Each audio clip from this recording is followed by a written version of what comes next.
Do you want to get flexible, but you just don't have the time for stretching? Have you tried stretching routines before, but they just don't deliver the results that you're after? I'm going to take you through a follow-along 15-minute stretching routine that's for full body flexibility, designed for beginners. I'm not going to include anything that's too advanced for a beginner, and we're going to make sure that we get enough volume on the things that really matter. So muscles like the hamstrings, the hip flexors, the adductors, the glutes, the shoulder flexors and extensors, and the spine flexors and extensors. There'll also be a real focus on ankle flexibility and getting a deeper squat. That's something that almost all beginners want. You don't need any equipment at all, but if you're somebody that can't squat all the way down, then a dowel rod like this will be really useful. Research shows that you really only need to hold a stretch for 30 seconds to achieve a great result. And if you do an accumulated total of 5 minutes in a week on any particular muscle group, that makes a significant improvement in flexibility.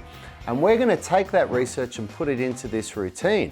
Because if we do 2 sets of 30 seconds on one muscle group, and you do this 15-minute routine 5 times in a week, so just Monday to Friday, that gives you your 5 minutes. So we're really going to leverage the scientific research to make sure that you're going to get enough volume on the stretches and the muscles that really count as a beginner to see significant improvements in your flexibility.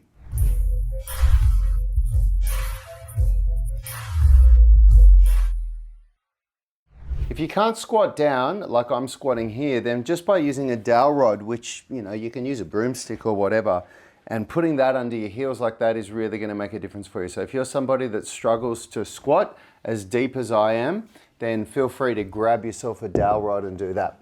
Okay? So what we're going to do, we're always going to come back to this squat position, and we're going to spend little bits of time. So while I'm talking squat down here, a really good goal to develop flexibility, and we've started the routine now, so 15 minutes begins now. A really good goal is to work up to being able to do a 10-minute squat without moving. So 10 minutes just sitting. Actually, I should rephrase that. You can move, you can do whatever you want, but you don't come up and down out of the squat. But that's really, really hard for beginners.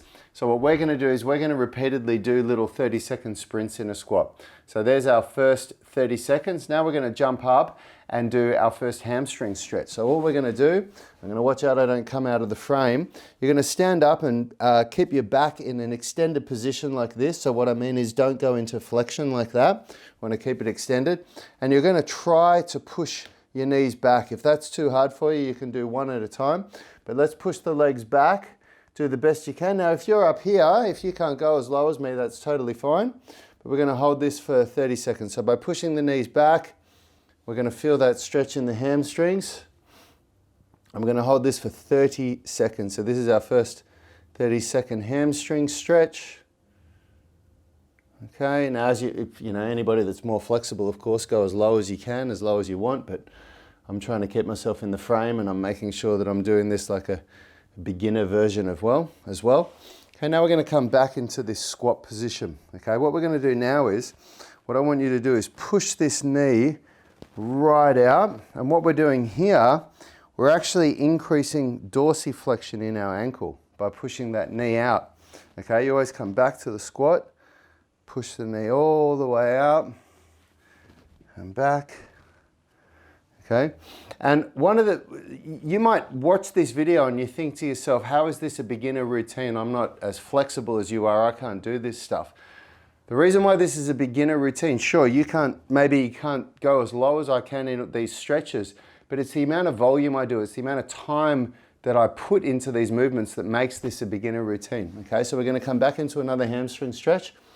And what I'm doing there is I'm really aware that for a beginner to hold in a squat position like that is much harder than what it's like for someone like me who's been doing this for decades. I've been working on my flexibility and my strength for a long time. So for me, things that are easy for me aren't easy for a beginner. I'm really aware of that, that's what makes this routine a beginner routine. The other thing that makes this a beginner routine is that I'm not going to focus on anything that isn't really relevant to a beginner. The more advanced people get, okay, there's 30 seconds, so we go back down to the squat.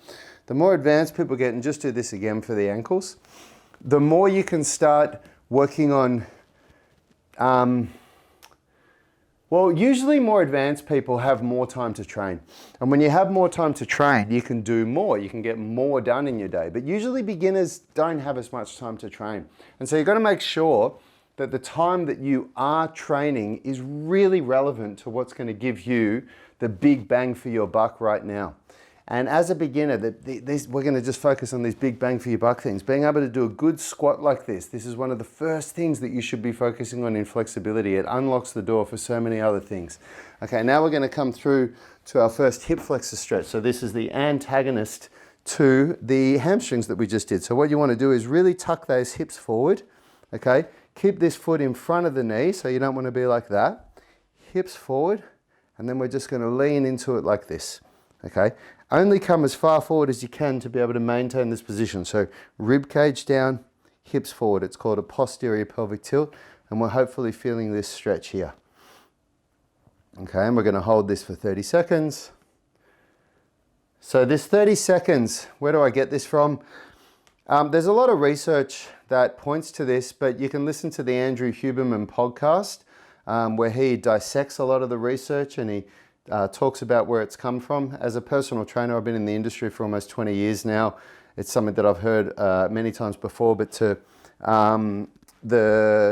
Andrew Huberman references the research. I can't remember where it is. So change sides, hips forward, rib cage down, lean into it so you feel that stretch. We're going to do 30 seconds here.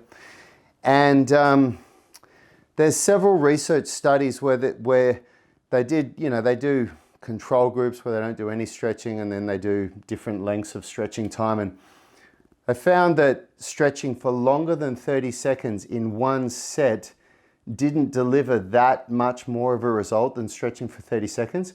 Stretching for multiple sets and multiple days a week absolutely matters, but in one set, 30 seconds, you can really get the majority of what you need done. Okay, we'll come back to a squat now. I was just going to keep coming back to this position. Now what we're going to do is just lean down a little bit if you can and try to push this knee out. Okay? So again, what we're doing is if we do a daily routine for 15 minutes and you can hit these major muscle groups twice for 30 seconds on each side, then that's 1 minute of total volume. Do that 5 days a week and there's your 5 minutes of total volume. Okay, and what I'm doing here, this is just like mobility stuff, so this is really important too. Mobility is different to flexibility. Flexibility training is more like what we're about to do now. So we're going to hip flexor stretch, tuck the pelvis in, lean forward, and we're going to hold for 30 seconds. So flexibility training is doing things like this. It's quite demanding. It feels really challenging. You often need to recover from flexibility training. It can even resemble strength training, things like end range strength and loaded stretching, which is something that I cover in other videos. You can check those out if you want. I'll put a little link up there to a playlist of some of my more recent flexibility videos that go through some of those concepts. Whereas mobility training is, it's basically just, it's an umbrella term for anything that takes your joint through full range of motion. Change sides. And they're both really important. It's important to do flexibility training and mobility training. Okay, lean into it, rib cage down, posterior pelvic tilt. So we're doing flexibility training when we do these stretches here, and then I jump back and we do a little bit of mobility training, just taking the joint through full range of motion. And it gives you a little bit of break, but it makes sure, a little bit of a break, but it makes sure that we're really leveraging every minute in this 15-minute period, because that's really important. We really want to make use of every minute of our time. Okay, so let's come back down into this squat position. If you can, try to come down a little further this time. Try and get that shoulder down to the knee and really push that knee out. You just do the best you can do. Again, it might not look like what I'm doing. If you're using your dowel rod, do that. If you can't get down like I am, that's totally fine. But this is really also warming us up for what we're about to do with the adductors. Change sides here. Okay, so the next one we're going to do, this is like a Cossack squat. Now, somebody that's a bit more advanced, you can keep your feet flat on the ground and do this. You know, for those of you that aren't that flexible, that's totally fine. You can come up, you can have this foot come off the ground, you can go down on your toes here like this. Just try to get down as low as you can. Try to sink into it, try to push this knee out. Okay, you can use your arm to push that out, put your hand on the ground, try to do that. And if you're flexible enough, try to get this heel on the ground, okay? And if you're flexible enough, try to get those toes on the ground as well. But that's totally fine. If you do it like this, it's fine. Whatever you can do. Okay, and we're gonna hold for 30 seconds. So you feel this one in the groin on this side, and you also feel it down the inside of the leg on this side. This is a really, really good stretch, this one. And this is really important for the middle splits. If anybody has aspirations for the middle splits, this is a really good place to start. Okay, we'll just do a little bit longer on this leg. Actually forgot to check the exact time we started. Now we're going to change sides, so we just shimmy over to this side. Again, if you need to bring this heel off the ground and those toes off the ground, that's totally fine. If you need to hold on to a chair or whatever, that's totally fine. If you can, push that knee out. That really helps with the stretch. Okay, and we're just getting our 30 seconds done here.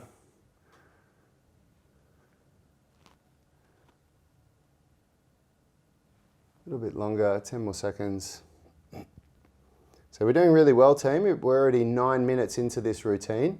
So you're doing great. Okay, now we're going to come down into this position because what this does, it gives us a little bit of a break from what's been going on with the squat position, but this is also stretching our plantar flexion. So a lot of people find this position really hard. A lot of people can't sit in this position. Spending time in the position like this daily is what's going to make it easier. And I'm going to be aware to not spend more than 30 seconds in the position. So all you've got to do is really just try to handle being here for 30 seconds. And if this is way too easy for you, what you can do is lean back a little bit and push the hips up, and that even brings it a little bit into the hip flexors and the quadriceps. Okay? So we'll go just a tiny bit longer. All right, there we go. Now we're going to come down one more side on the Cossack squat. 30 seconds. So we've got just under 5 minutes left in our 15-minute routine. Doing really well, everyone. Great effort. So these are the stretches and everything that we're doing here. This is so good for the middle splits, the front splits, and the squat. And then we're going to do a tiny little bit for the spine and the shoulders before we finish, okay? A little bit for the spine and shoulders. Okay, change sides.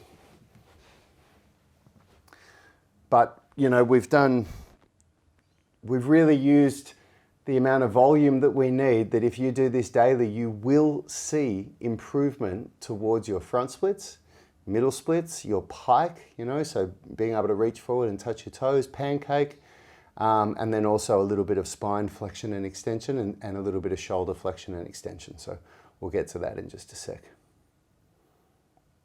All right, great work. Now we're going to, I'll move back a little bit so hopefully I stay in shot. So we'll go back to this position. So we're still working our plantar flexion.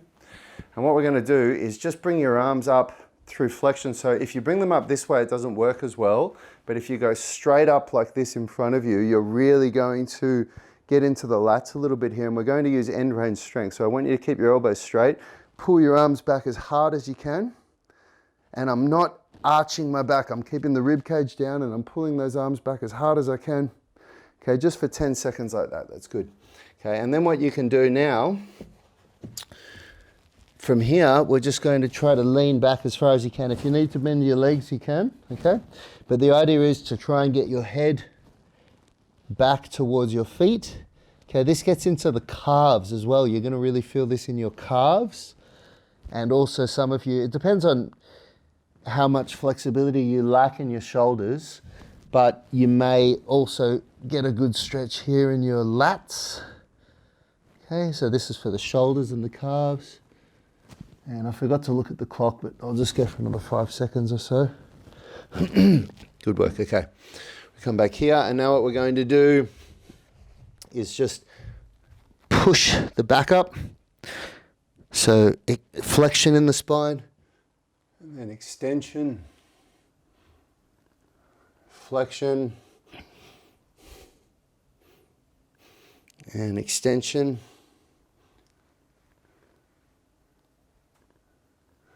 Okay, good. Now we go back for this one again. So 30 seconds, I will time this one. 2 minutes left in our routine. We're almost there, tribe. Sorry if my microphone's a bit muffled here. Do your best to keep your feet flat on the ground if you can, like what I'm doing. Push your head back towards your feet. It doesn't matter if you can't make it look the way that I do. It doesn't matter. What matters is that you do the time. If you get the volume in and you do this daily, this is how you see improvement. People really misunderstand. All right, come back down. So flexion. So people really misunderstand stretching and think that they should see immediate improvements, and you just don't, unfortunately. For a lot of people, it's something that gradually happens. But if you do something like this daily, it's all about consistency and frequency. And if you do something like this daily, then you will absolutely see improvements, even over a matter of weeks. Even just a couple of weeks, you'll see a difference. All right, we'll just go back to the squat and we'll just finish off this routine with a little bit more position in the squat. So try and hold this for this last minute if you can. Do your very best. You can do anything in the squat position here, so you can push your knees out if you want, like this. You can do the ankle flexibility that we were doing before, like this if you want. Okay. Last 30 seconds, and that's it, everyone. Great work. So that's a all over body flexibility routine, but really focusing on giving you enough volume in the areas that are really critical for beginners, which is really all to do with the squat, front splits, middle splits, and also some shoulder flexibility, so some shoulder flexion and ankle flexibility. And I know that we didn't do a lot of different exercises there, but that's the point, right? Often less is more, and in a case like this, less is absolutely more. I could have done a routine where we just flew through everything and just did a whole bunch of different stuff, but this is really gonna be impactful if you do this daily. I've actually got an incredible video that's specific for the middle splits. It's a 15-minute routine that takes your middle splits training to the next level. If you click or tap the screen there, you can go and check it out, and I'll see you in that next video.